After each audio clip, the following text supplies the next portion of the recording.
오늘 다섯 번째, 악을 어떻게 이길 것인가 본문 같이 읽습니다.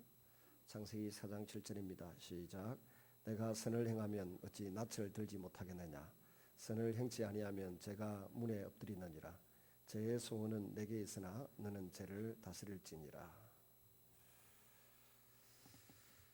일단 우리가 죄를 짓는 데 있어서 그 뒷배경이 되는 데는 사단의 공격이 있고 사단의 그 충동질이 있습니다. 창세기 3장에서도 하와에게 사단이 뭔가를 자꾸 보여주면서 이 사단의 말에 넘어가도록 그렇게 꼬드겼습니다. 그리고 다윗도 보면 사단의 충동질에 의해서 자기 자신을 또 힘을 과시하기 위한 방법으로 군인 병적 조사를 해서 나라에 3일 만에 7만여 명이 죽는 견집백이 이스라엘 땅에 창궐하도록 만들었습니다. 종종 아합도 하나님께서 탐심에 자신이 팔렸다 그렇게 표현을 합니다. 욕심에 팔려서 마귀의 종노릇을 하는 그런 삶을 살았던 사람이 북쪽 이스라엘의 아합이었죠.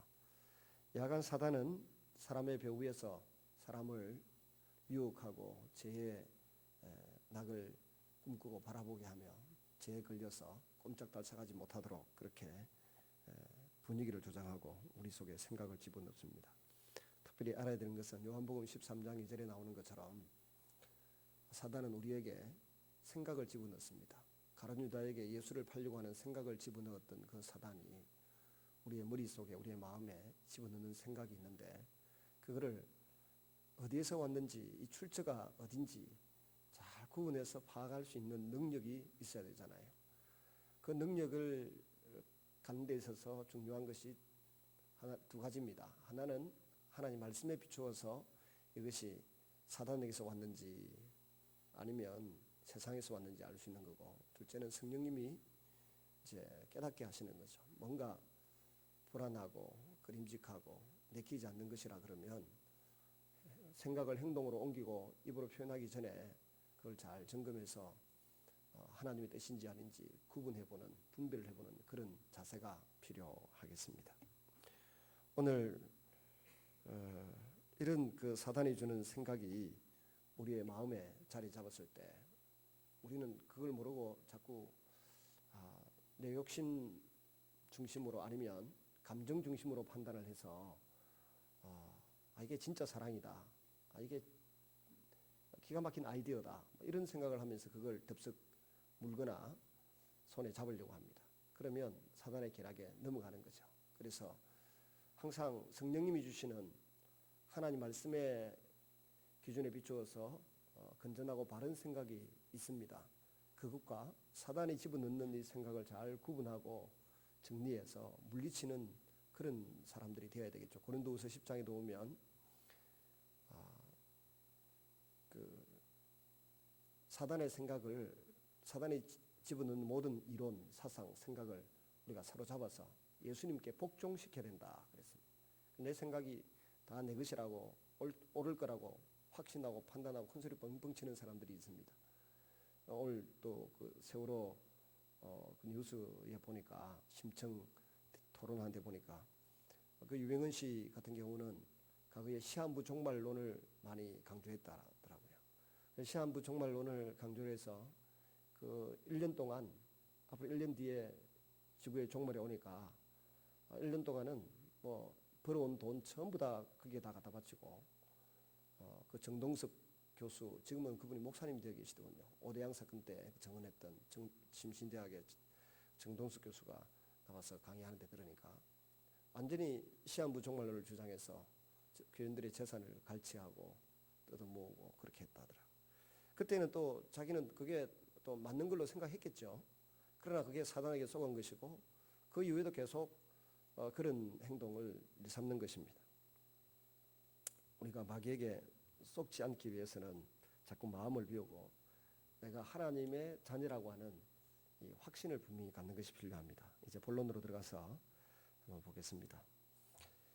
죄를 짓고자 하는 마음을 다스려야 한다. 가인과 아벨에게 있었던 일입니다. 아벨이 하나님의 인정을 받았을 때 가인이 그 아벨을 죽이고자 하는 마음을 품었을 때 하나님이 네가 선한 마음을 가지고 살아야 되지, 그 나쁜 마음, 동생을 죽이려고 하는 마음, 그 죄된 마음을 가지고 있는데 그 소원을 네가 다스리라, 억제하라는 거죠. 그러니까 죄를 짓는 당사자는 자기 자신입니다. 사단이 아무리 충동질을 하고 욕심을 불러일으키고 해도 그것을 선택하고 선택하지 않고는 나의 의지에 달린 것입니다. 사단에게 쏘갔다고 이렇게 말하면 책임이 면제되는 것처럼 그렇게 말하는 분들이 있습니다. 결코 사단에게 쏘가서 죄를 지었다고 해서 책임이 면제되지 않습니다. 사단이 밀가루들 하려고 우리를 늘 청구하고 있는데 예수님은 하는 보좌우편의 우리를 위해서 중보기도하고 계시고 사단에게 쏘가 넘어가지 않도록 늘 도와주고 계신데, 이 주님의 기도를 생각하고 주의 말씀을 붙들고서 사단에 집어넣는 생각, 죄의 소원을 다스릴 수 있는 그런 성도가 되어야 되겠습니다. 하나님은 사람에게 자유의지를 주셨고 그 자유의지의 범위 속에서 그 범위를 꺾어가지고, 그 의지를 꺾어가지고 일하지 않습니다. 자유의지라고 하는 것은 내가 하나님 앞에 선한 소원을 품고 선한 생각을 하면 거기에 성령님께서 힘을 더 실어주시고 은혜를 더해 주시고 목표 수정을 제대로 해주셔서 성령의 능력의 통로로 쓰임받도록 하나님께서 은혜를 베풀어 주시죠. 다윗에게 선한 의지가 있고 소원이 있으니까 하나님이 그걸 보시고 기쁘게 받으셨습니다. 그러나 성전 짓는 것은 허락지 아니하시고 아들 되게 허락하겠다, 그렇게 말씀하셨죠. 하나님은 인간의 의지를 보시고 칭찬하고 격려하기도 하시지만 아무 의욕이 없는 사람을 로봇처럼 붙잡아가지고 막 성경을 기록하게 하고 로봇처럼 붙잡아가지고 그냥 그 기계로 만들고 쓰고 그렇게 하지 않는다는 거예요. 우리 성도들이 치유기도 받을 때도 가만히 보면 어떤 분들은 조용히 그 스트레칭을 합니다. 근데 나중에 이구동성으로 몸이 그냥 자꾸 돌아가더라 하지만 그런 스트레칭이나 치유가 일어나는 방법이 뭔가 하면 자신이 마음과 생각을 주님께 온전히 내어드리고 맡겼기 때문에 가능한 거예요. 내 의지를 꺾어서 주님께 맡겼을 때 주님이 우리의 영혼 속에 계신 성령을 통하여서 그 스트레칭이 일어나고 우리의 몸이 움직여지는 거지, 내가 하나님께 나 자신을 맡기지 않았는데, 내가 주님의 것이라고 고백하고 드리지 않았는데 하나님이 마음대로 그렇게 강제로 조치하시고 그렇게 하지 않는다는 것입니다. 그래서 A번 두 번째 보면 인간은 스스로 자신의 의지를 다스려야 합니다. 같이 읽습니다. 신명기 30장 19절 20절 시작. 내가 오늘날 천지를 불러서 너희에게 증거를 삼노라. 내가 생명과 사망과 복과 저주를 내 앞에 두었은즉 너와 내 자손이 살기 위하여 생명을 택하고 내 하나님 여호와를 사랑하고 그 말씀을 순종하며 그에게 부종하라. 그는 내 생명이시요 내 장수시니 여호와께서 내 열조 아브라함과 이삭과 야곱에게 주리라고 맹세하신 땅에 내가 거하리라 그랬습니다. 그러니까 하나님이 생명과 화, 저주와 축복 두 가지를 놓고 우리로 하여금 선택하라는 것입니다.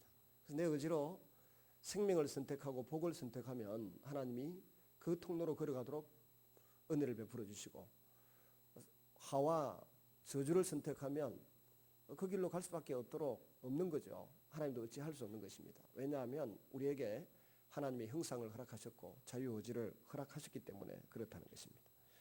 그래서 우리가 이제 예수님 안에 거하면서 이 사단의 책량, 사단의 근모술수에서 이겨내기 위해서는 나름대로 철저한 계획을 세워야 한다는 것입니다. 첫째, 나 자신에 대한 계획이 있는데 먼저는 결단해야 됩니다. 우리가 화살을 쏜다, 총을 쏜다 이렇게 할 때 내가 방아쇠를 당겨야 총알이 나가듯이 내가 하나님 앞에 죄를 짓지 않고 이렇게 살겠다라고 결단을 분명히 해야 성령님이 거기에 도와주실 수 있는 거지, 결단을 분명히 하지 아니하면 성령님이 도와주시기 어렵습니다. 두 번째는 습관도 바꿔야 됩니다. 게으름을 피우는 습관이 있다든지 험담을 잘하는 습관이 있다든지 예배에 늦게 참석하는 습관이 있다든지 하면 그 습관을 고치기 위해서 자기 나름대로 그 시계를 맞춰 가지고 예배가 아침에 11시다 그러면은 10시부터 자명종을 울리게 해놔놓고 10시 30분에 울리게 해놔놓고 그래가지고 30분에 출발한다 그렇게 생각해야 11시 전에 와서 예배 준비할 수 있는데 11시 맞추고 이렇게 계산해 보면은 종종 틀릴 때가 있습니다. 그래서 저도 늘 걸어오는데 어떤 데는 약간 늦어가지고 짧은 거리인데 차를 타고 올 때가 엉망이 있지 않습니까? 그러니까 그렇게 되지 않으려고 하면 자기 습관을 예배 30분 전에 도착한다는 목표를 딱 가지고 습관을 정리하지 않으면 안 된다는 겁니다. 일주일 해야 될 일을 월요일 날 시간을 내서 한번 정리를 해본다든지 하루를 마치고 내일 할 일을 또 정리를 해본다든지 해서 게으름에 빠지지 않도록 해야 되고요. 남 험담 잘하는 사람은 자기가 지금까지 험담해가지고 당한 그 고초가 있을 거예요. 저도 아무 생각 없이 말을 전달했다가 곤욕을 치른 적이 몇 번 있습니다. 그래서 이거 고쳐야 되는데 싶으면서도 나도 모르게 또 이게 아주 신기한 이야기라고 전달 한참 이야기하다 보니까 이거 잘못하다 큰일 나겠다 싶어가지고 그 입을 뚝 닫고 그만합시다 하고 중단할 때가 있는데 남의 말을 전달하는 것도 큰 병이고 결국 자기 자신이 손해를 받는 겁니다. 남에 대해서 좋은 이야기 해주는 거는 손해를 안 보는데 안 좋은 이야기 한 거나 또 이런 말 저런 말 옮겼던 거는 반드시 참사를 부르더라고요. 참사를. 그래서 그렇게 안 하려고 제가 20대 후반부터 생각을 하고 노력을 했는데 아직도 잘 안 돼가지고 그전가도 누가 열을 되게 받았습니다. 제가 몇 마디 옮겨놨다가 제가 몇 마디 옮겼더니 열 받은 사람이 누구겠습니까? 우리 교단에 탑3 안에 있는 사람들이 열을 받아가지고 저 때문에 난 단지 들은 이야기를 이야기했을 뿐인데 안 했다면 그만이다.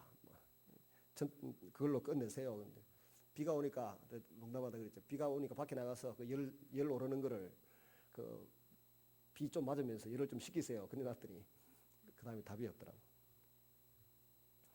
여러분 별 생각 없이 좋은 이야기인 줄 알고 했더니 막 어른들이 열을 받아가지고 자기들끼리 난리가 났더라고요. 야간 우리에게 좋지 못한 습관이 있으면 그 습관을 고치기 위해서 자기 나름대로 노력을 해야 돼요. 김대중 씨 같은 경우는 손바닥에다가 소은 이렇게 적어대요. 말을 적게 하자. 손바닥에 날 적어놓고 그 이야기하기 전에 말을 적게 하자고 자꾸 적어놓고 자꾸 이렇게 자기를 평생을 다스렸다 그러더라고요.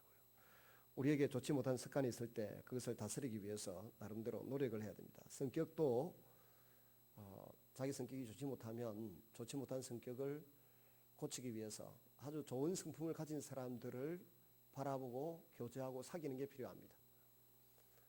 반대되는 성격요. 하나님이 사람을 이렇게 결혼을 시켜 놓는데 보통 그 선생연부는 반대되는 성품을 지닌 사람들. 부부가 늘 함께 가는 것이 맞습니다. 근데 뻔히 잘못인지 아닌지를 분별을 해가지고 한쪽은 그걸 가로막고 반대할 수 있는 약간은 반대적인 성격이 잘 산다고 그럽니다.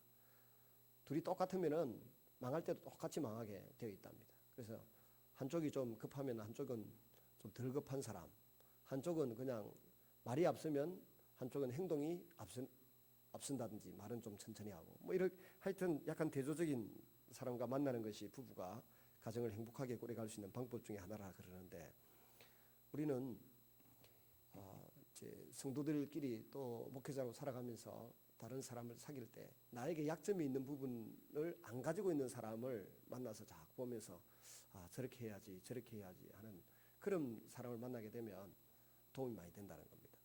제게 있는 약점 중에 하나가 올빼미 체질이었어요. 보통 밤 12시, 1시, 2시까지도 책을 보고 제 친구들 중에 올빼미 체질이 몇이 있습니다. 근데 이게 30대, 40대까지만 해도 12시, 1시, 2시도 책을 보다가 자고 1시간 자고 30분 자고도 새벽 기도를 나올 수가 있었는데 요즘은 12시만 넘어 잤다. 그래도 그 다음날 새벽에 일어나서 나오는 게 얼마나 힘이 드는지 모릅니다. 근데 어떤 목사님을 보니까 이분은 같이 해외를 다닐 때도 그랬고 또 어떤 그 세미나나 이렇게 같이 다닐 때 보니까 그냥 9시만 되면 주무시더라고요. 근데 9시만 돼도 주무셔도 사는데 전혀 지장이 없고 뭐 목회도 잘하시고 그러시더라고요. 그래서 아이고, 제가 밤 12시 넘어서까지 잠을 못 자는 이유는 밀린 책을 보느라고 처리하느라고 미적미적거리다가 밤늦게 자고, 그런다고 해서 내 일생에 무슨 큰 소득이 있었거나 뭐 탁월한 업적을 남겼거나 그런 것도 없더라고요. 세월만 개인이 지나갔지. 그래서 저도 에라 모르겠다, 누구도 뭐 9시면 되면 자던데 나도 9시면 되면 잘한다고 그냥 냅다 자기 시작했습니다. 그러고 나서 보니까 몇 년 된 것 같은데 저녁에 일찍 자는 게 훨씬 몸에 좋았던 것 같아요. 지금 한 달째 새벽 3시 40분만 되면 깨가지고 1시간 동안 집에서 논이라고, 교회 기도하러 드는데 한 분 또 모시고 와야 되니까 같이 오느라고 1시간 동안 집에서 논이라고 지금 요새 고생을 많이 합니다. 새벽 3시 반부터 4시 한 반까지. 여러분, 그러니까 내 성격에 올빼미 체질이 있다. 그러면 올빼미 체질 아닌 사람을 만나가지고 어떻게 해서 올빼미 체질이 아니고도 그렇게 잘 사는가 잘 알아보고, 그 다음에 그걸 본받으려고 노력하고 또 생각을 그렇게 바꾸니까, 그러니까 저녁에 일찍이 뭐 9시나 10시나 돼서 잠을 잘 수도 있더라고요. 그러니까 저한테는 밤 10시 넘어서 전화를 하지 마시기를 바랍니다. 문자도 보내면 그 문자 소리도 예민해갖고 깨는 사람이기 때문에. 그래서 요새는 새벽에 4시나 돼가지고 문자 주고받는 사람이 있습니다. 나도 깨있고 그 목사님도 깨있으니까 새벽에 4시쯤 되면 문자 주고받고 안 읽라고 마흔오부터 시작하고 그렇게 아예 체질이 바뀌어버렸는데요. 지난주에 미국 갔다 와서는 더 미국 가서도 계속 희한하더라고요. 미국 가서도 새벽 3시 40분만 되면 깨는 거예요. 캐나다 가 있을 때도 그랬고요. 돌아와서도 지금 계속 3시 반, 3시 40분이면 새벽에 어김없이 깹니다.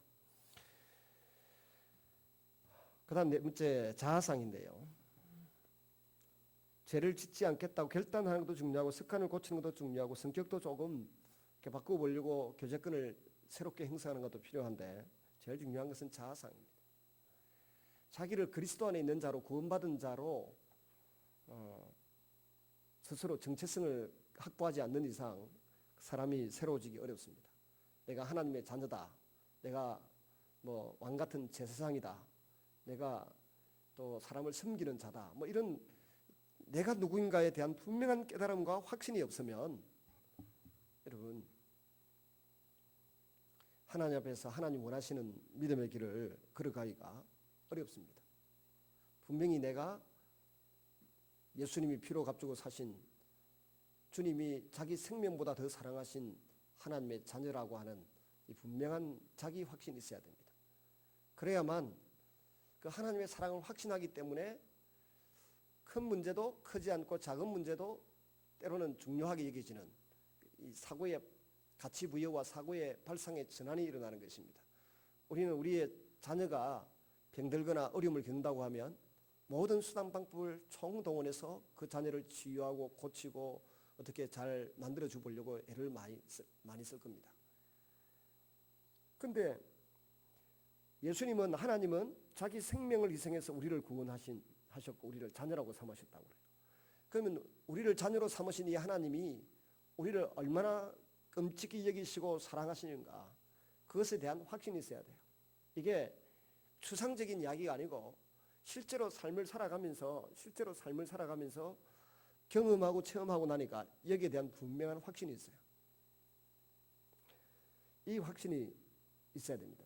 자꾸 성경을 읽으면서 믿음이 생기고, 믿음은 들음은 그리스도의 말씀으로 말미암았다고 로마서 10장 17절에서 이야기하죠.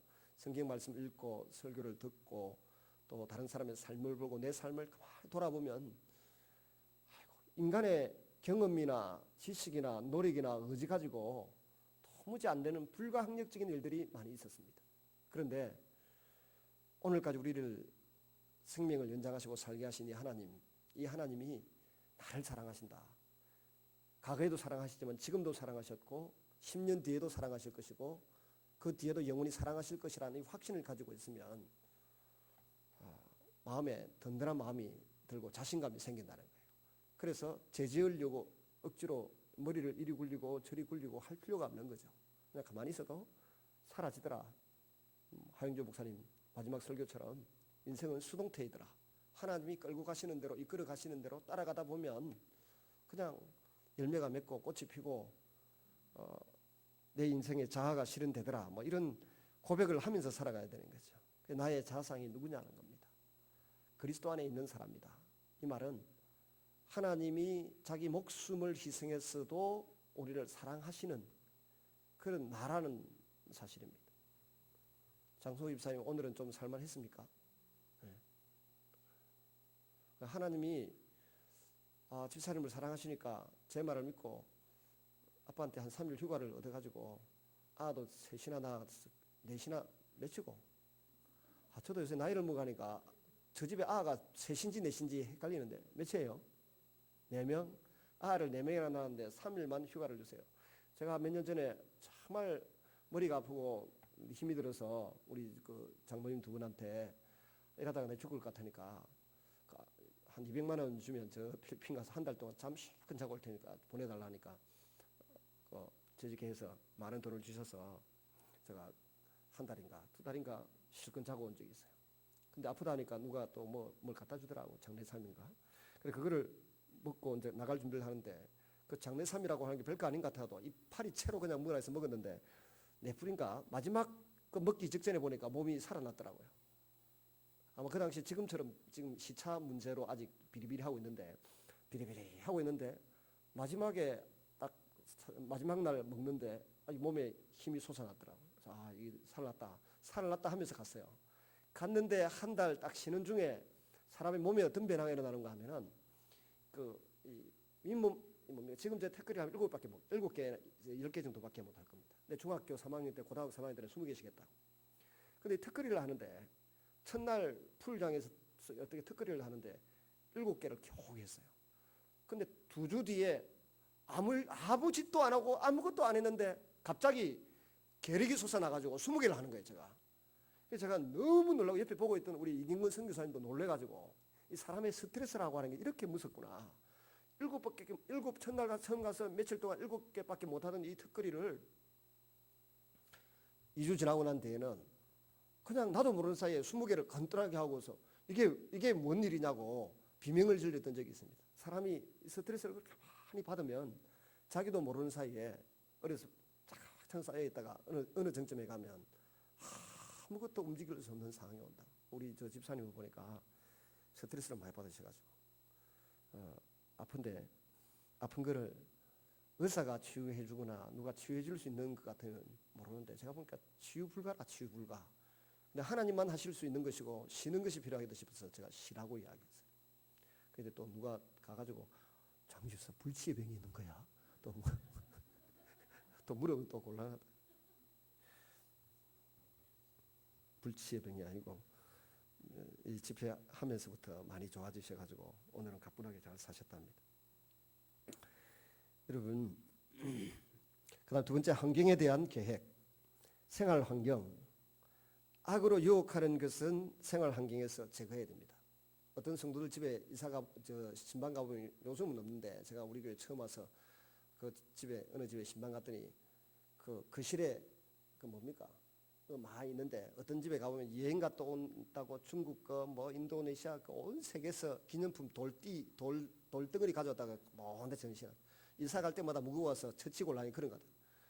근데 옛날에 그 어느 집에는 갔더니 우리 교회에서 아주 중요한 분이셨는데 양주병이 줄줄이 있고 TV 사람 밑에는 젖소부인 3, 2 막 있더라고. 내가 아이고 이 인간을 어찌 처리하면 좋겠나요? 누구라고 안 밝힙니다. 하여튼 그런 걸 두고서 악으로부터 내가 보호받을 것이다. 불가능하다는 겁니다. 그러니까 내 살아가는 삶의 환경 속에서 내가 유혹을 받거나 넘어지지 않도록 하기 위해서 그런 것들을 제거하고 살아야 된다. 생활 환경을 악으로부터 명모삼천지교 하는 거 아시잖아요. 뭐 공동무지에 옆에 살고 있으니까 맨날 애가 그 상려 나가는 거 그거 넘쳐 뭐라더라? 북망사나 이제 가면 언제 오나 뭐 노래나 부르고 그러고 있다라는 거죠. 명자 어머니가 명자를 보니까 그 다음에는 또 어디에 장돌배들 장사하는 데 갔더니 맨날 또 장사하는 거 흉내내고 있더라고 말합니까. 그래서 세 번째 어디로 갔다고요?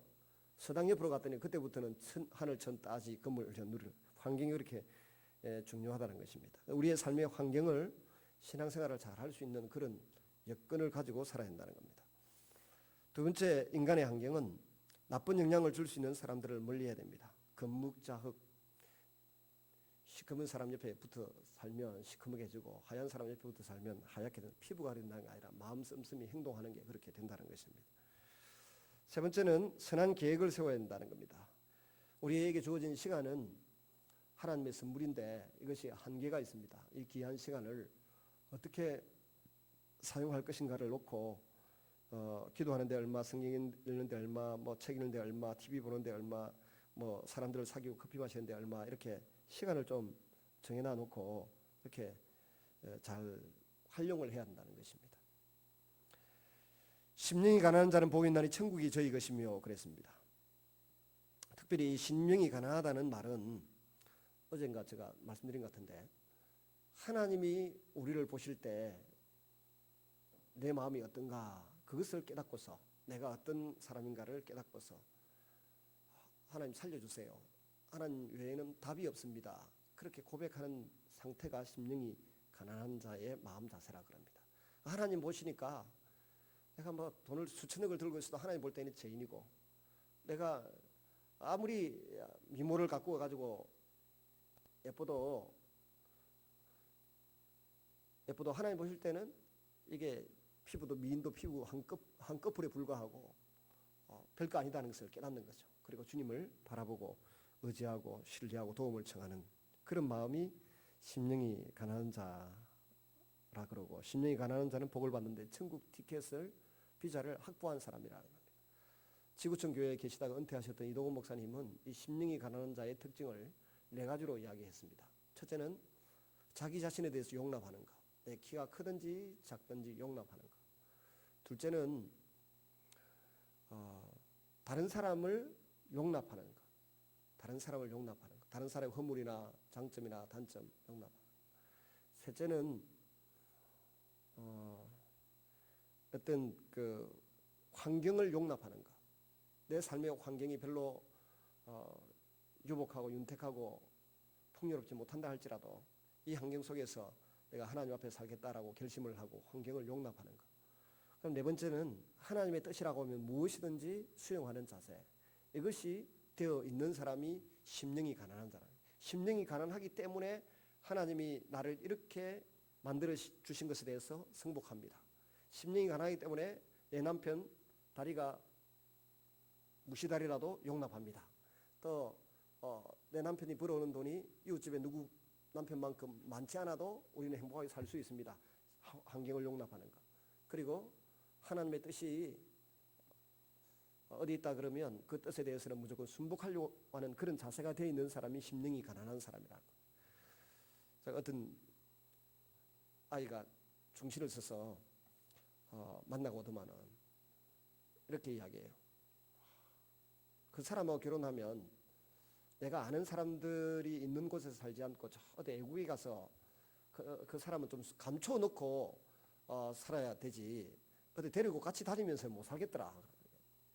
첫날 만나고 돌아와서 한다는 소리가 그 소리예요. 그러니까 그 말은 뭐 말입니까? 자기 배우자가 될 사람에 대해서 그 예모를 보고 예모를 용납을 못 하겠다는 거예요. 그런 마음을 가진 사람은 심령이 가난한 게 아니라는 거죠. 아직 지한테는 기가 막힌 게 있다는 거예요. 기가 막힌 게. 최근에도 제가 어떤 분이 참 괜찮은 총각인데 중매를 서고 싶더라고요. 또 망설이다가 연락을 못했어요. 이 사람하고 어찌 엮어보지요 하고 이야기를 해보려다가 말을 끄집어내지는 못했습니다. 왜냐하면 기대치가 아예 다르기 때문에. 근데 심령이 가난한 자는 이렇게 수용성이 강합니다. 다르게 표현하면 수용성이 강하다는 겁니다. 하나님의 진단이나 처방에 대해서 수용성이 강하다. 그 다음 예수의 이름을 사용해야 한다. 사단의 괴계를 이기고 죄를 이기기 위해서 첫째 나에 대한 계획을 세워야 되고 환경에 대한 계획을 세워야 되는데, 마지막 세 번째는 예수 이름의 권세를 사용한다.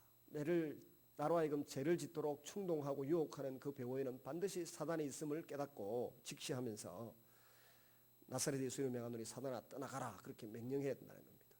황경지 목사님이 아마 그런 말씀을 하셨다 그러죠. 월남을 하셨는데 한경지 목사님 이야기가 맞을 겁니다. 월남을 하셨는데 북한에 이제 원래 부인을 두고 오셨던지 아마 그랬을 겁니다. 그럼 혼자 이제 사시게 되는데 혼자 사는 것이 힘들지 않았습니까? 어떤 유혹을 받지는 않았습니까? 이렇게 물었을 때에 그런 유혹이 생길 때마다 사단아 나를 유혹하지 말아라 그러고 명령하고 이겨내었다. 그래서 일생 동안 나름대로 제대로 살았다. 이렇게 고백을 하셨다고 합니다. 빌립보서 2장 9절에 보면 이름으로 하나님이 그를 지극히 높여 모든 이름 위에 뛰어난 이름을 주사 모든 무릎이 주님의 발 앞에 꿇게 하셨고 주님을 찬양하게 하셨습니다. 주님의 이름은 이런 근세와 능력이 있다는 것입니다. 그리고 예수의 이름은 성도의 뭐라고요? 소유물, 성도의 근세입니다. 근세. 물질이라고 표현하기는 그렇고 성도의 특권이고 근세입니다. 그래서 베드로 사도가 사도행전 3장 6절에 보니까 베드로가 가로되 은과 금은 내게 없거니와 내게 있는 것으로 내게 주노니 곧 나사렛 예수 그리스도의 이름으로 일어나 걸어라. 성전 민문에 40년 동안이나 앉아서 국을 하고 있던 이 안전뱅이를 보고 그냥 나사렛 예수 이름 명하면 일어나 걸어라 그렇게 명령했는데 주님의 이름이 능력이 있어서 성령이 함께 역사하시고 그 사람 일어나서 걷기도 하고 뛰기도 하고 주님을 찬양하고 이 사건에 놀라서 모여든 사람들에게 베드로가 설교를 했더니 5천 명이 다 예수를 믿는 사건이 일어났다고 하죠. 예수님의 이름은 우리의 근세이고 특권입니다. 무기입니다. 네 번째로 죄를 지었을 때는 철저하게 회개하십시오. 요한일서 1장 9절 만일 우리가 우리 죄를 자백하면 저는 미쁘시고 의로우사 우리 죄를 사하시며 모든 불의에서 우리를 깨끗게 하실 것이요. 죄를 짓는다고 하는 것을 엄밀히 따져보면 불신앙에서부터 출발합니다. 불신앙에서부터. 우리 아이들이 어디 가서 남의 물건을 훔쳤다. 그 동기가 어디 있을까요? 탐심도 있지만 그 욕심 저런 물건 나도 갖고 싶다 해서 이 탐심도 있지 않겠습니까? 그러나 탐심 이전에 뭐에 대한 불신이 있는가 하면 우리 아빠 엄마는 내가 저걸 가지고 싶어도 안 사준다, 안 준다, 돈을 안 준다. 거기에 대한 확실한 믿음이 있으니까 그 사실에 대한 우리 엄마 아빠는 안 준다. 그러니까 남에게서 훔쳐오는 거죠. 그래서 우리가 자녀를 양육할 때 아이들이 죄짓지 않도록 충분히 이야기를 하든지 충분히 용도를 줘라. 그래야 죄를 안 짓는다. 괜히 애를 죄인 만들지 말고. 전 종종 그렇게 이야기를 해왔는데요. 그러니까 제 지갑이 아무리 굴러다니도 거실에 그냥 내팽개져 있고 돈이 그냥 얹혀져 있어도 아이들이 손을 안 대더라고요. 근데 만약에 아이들한테 지나치게 인색하게 하면 사람의 마음속에 다 욕심이 있고 탐심이 있는데 그 탐심과 욕심 때문에 손을 대게 돼 있어요. 그러니까 아이들이 밖에 나가서 남의 물건에 손 안 대는 것은 그만큼 부모에 대한 자신이 있다는 거예요. 우리 그 친구 목사님 집에 아이가 그 진주에서 생활하고 있었는데 학교를 못 다니겠다. 뭘 사놓으면 애들이 집에 진주에 있을 때는 들고 가버린다는 거예요. 그래 대구에 무슨 예공가 있었어요. 공부를 중학교 3학년 한 해를 얼마나 빡세게 공부를 해가지고 그야말로 뭐 요새 특급이 유행하는 특급 과외를 시켜가지고 어찌 또 해서 1년 만에 대구 예고를 들어갔어요. 대구 예고 들어가서는 아무리 깔아놓고 던져놔도 아무도 안 줬어가. 아무도 안 줬어. 근데 이게 그 부모의 수준 차이예요. 적어도 대구 예고를 들어간 아이들 정도의 부모들은 아이에게 필요한 모든 것은 다 공급이 되어 있다는 겁니다. 다. 그러니까 옷을 벗어나도 안 가져가고 핸드폰을 놔도 안 들고 가고 전자계산기를 둬도 안 들고 가고 영어 사진을 둬도 안 가져가. 그래서 진주에 있을 때는 한눈 팔면 들고 가고 없는 거야. 우리 둘째 아이도 전에 보니까 중학교 다닐 때 밖에 뭐 외투 좀 괜찮은 게 있었는지 목사 집에서 뭘 비싼 외투를 사놨을 거라고. 에? 교복? 교복을 그냥 입고 들고 갔더니 교복을 애들이 그래놓은 교복을 그냥 훔쳐가지고 입고 가버려. 그 수준이 창원은 수준이 그 정도밖에 안 돼요. 뭐 좋은 도시에 우리가 살긴 합니다만은. 그러니까 부모에 대한 신뢰가 있으면 아이들이 죄를 안 짓습니다. 사고를 안 친다고. 그럼 우리가 많은 사람들이 사고를 치는데 본능적인 것 말고 어떤 사고를 치는데 하나님 아버지가 충분히 나의 것을 공급하시고 채워주실 것이라는 확신이 있으면 사고 안 친다고요. 남을 깔아뭉개기 위해서 가문이설을 하거나 모함을 하지 않는다고요. 하나님이 나를 사랑하시고 나에게 꼭 필요한 사람을 붙여주실 것이다, 환경을 허락하실다는 믿음이 있으면 남을 평가절하하고 폄하하고 나를 높이려고 하는 시도 자체를 하지 않습니다. 하나님이 내 길을 인도하실 걸 믿는데 시편 23편의 다윗의 고백처럼 여호와가 나의 목자시니 그가 나를 푸른 조장에 누이시고 쉴만한 물가로 인도하실 것이라는 믿음이 있는데 뭘 자꾸 이렇게 어떻게 해보려고 애를 쓰겠습니까? 그냥 오늘 주님이 내게 허락하신 삶을 성실하게 살면 때가 되면 주님이 그를 높이실 것이고 진토 가운데서 일으키실 것이라는 고백이 나오게 되는 거죠. 우리가 성경 왜 읽습니까? 사무엘상 2장에 보면 한나가 기도한 게 나옵니다. 그름더미에서 일으켜서 귀족의 반열에 앉혀놓으시고 진토 가운데서 높이시고, 하나님이 자기 백성을 얼마든지 필요하면 그렇게 하실 수 있는 분이기 때문에 그 하나님에 대한 믿음의 고백을 할 때 놀라운 일이 일어나는 겁니다. 저도 최근에 이제 발견을 했는데, 사무엘이 사사로서 제사장으로서 통치하던 그 시간대에는 애국 군대의 침범을 받아본 적이 없어요. 처음에 최초에 블레셋 대군하고 싸워서 이기고 난 이후 성경의 기록을 보면 어떤 적군도 이방 민족도 침공해오지 않았어요. 350년, 360년간의 사사가 통치하는 그 기간 동안 틈만 나면 블레셋이 일어나고 모압이 찾아오고 암몬이 찾아오고 에돔이 찾아오고 미디안 족속이 찾아오고 했는데, 그러면 다른 사사가 나서서 몇 년 동안 평안하게 해놓고 또 죽고 새로운 사사가 나오고 이래. 사무엘이 사사로 활동하고 있던 시대는 블레셋하고 한판 붙어서 이기고 난 이후 누구도 공격해오지 않았어요. 그 말은 사무엘이 하나님에 대한 믿음을 가지고 백성들을 이끌고 통치할 때 모든 백성들이 그 말씀을 따라 살았다는 겁니다. 사무엘의 입에서 떨어진 말이 한마디도 땅바닥에 떨어지지 않았더라 그러지 않습니까? 말씀대로 살았다는 거예요. 그러니 외적의 침입이 없었어요. 근데 이런 사무엘을 누가 길러냈습니까? 타락한 제사장인 엘리가 길러냈고, 그 배후에는 기도의 사람 한나가 있었습니다. 한나가 사무엘상 2장에 고백한 그대로 정말 그름더미 진토더미에 있던 이 한나에게서 그렇게 기가 막힌 아들, 민족의 영도자가 지도자가 나오게 된 것입니다. 하나님에 대한 믿음이 분명하면 죄에서 멀어지게 됩니다. 오늘도 저와 여러분의 마음에, 우리의 영혼에 하나님의 임재가 분명하기를 주님의 이름으로 축원합니다. 그리고 하나님 말씀에 불순종하는 것이 죄다. 죄에 대해서 이번 주간에 하도 말씀을 많이 드려서 요새 어디 가면 목사님들이 죄에 대해서 설교 안 한다고. 근데 저는 죄에 대해서 설교를 너무 많이 해가지고 지난번에 텍사스 어스틴에서 설교하는데, 그분은 금, 토, 일 5번인가 4번인가 집회를 하는 중에 딱 10분 참석, 10분 참석에는 10분 참석한 내용이 뭔가 하면 제가 우리 교회에서 이야기하는 거 죄란 무엇이다, 죄와 회개에 대해서 이야기하던 거, 그거 10분 듣고 가슴이 뛰었다는 거예요. 가슴이 뛰었는데 기도는 그 전날 받았는데 낫기는 그 다음날 집에서 잠을 자다가 죽는 줄 알았더니 눈을 뜨고 보니까 한쪽 몸에 아팠던 게 다 사라지고 깨끗이 다 나았다는 고백을 하는 것을 들었습니다. 여러분, 우리가 죄를 회개할 때 철저하게 한다. 첫째는 죄를 깨닫는다.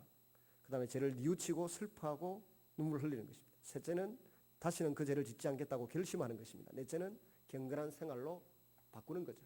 동쪽으로 가던 사람은 서쪽으로 가는 겁니다. 아예 그 죄를 반복해서 짓지 않는 것이 온전한 회개입니다.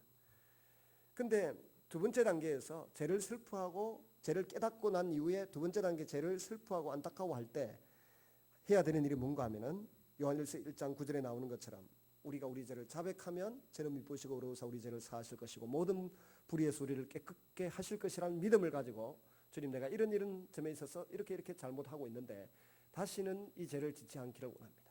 성령님 나에게 힘을 주십시오라고 도움을 요청할 때 이 결심하고 요청하는 우리에게 성령님이 힘을 실어준다니까. 다윗이 물맷돌을 날려보냈을 때 정수리에 마치 정확하게 스트라이크를 집어넣는 것까지는 다윗의 힘인지 몰라도 거기에 7배 이상의 힘이 가해져서 이 물맷돌이 사람의 이마를 깨뜨리고 박힐 수 있게 하는 것은 성령의 능력이라고요. 그런 것처럼 내가 죄를 멀리하겠다고 결심하고 슬퍼하고 통곡하고 난 이후 은혜를 구하면 성령님이 죄가 미워지도록 죄에서 악한 냄새가, 역겨운 냄새가 나도록 만들어 주신다는 것입니다. 그런 하나님의 역사가 우리 가운데 임할 때까지 제대로 회개하고 주의 은혜를 구하시기를 바랍니다. 그러면 죄를 이기고 이제는 경건한 생활로 접어들어서 주님과 동거하고 동락하는 그런 복된 삶이 이루어질 줄로 믿습니다. 하나님께 참 감사를 드립니다. 저도 컨디션이 별로 좋지 못하고 또 우리 학생들이나 청년들은 직장 생활에 또 학교 기말고사, 중간고사, 기말고사 시험 치느라고 참석도 못하는 어려운 시기지만 성령 강림제 절기에 맞추어서 5일 동안 집회를 했습니다. 그 가운데 주신 은혜대로 하나님께서 우리에게 보내신 이 성령님과 더불어 행복한 삶, 능력 있는 삶, 그리고 승리하는 삶을 사는 우리 모든 성도님들이 되시기를 주의 이름으로 축원합니다. 같이 한번 우리 통성으로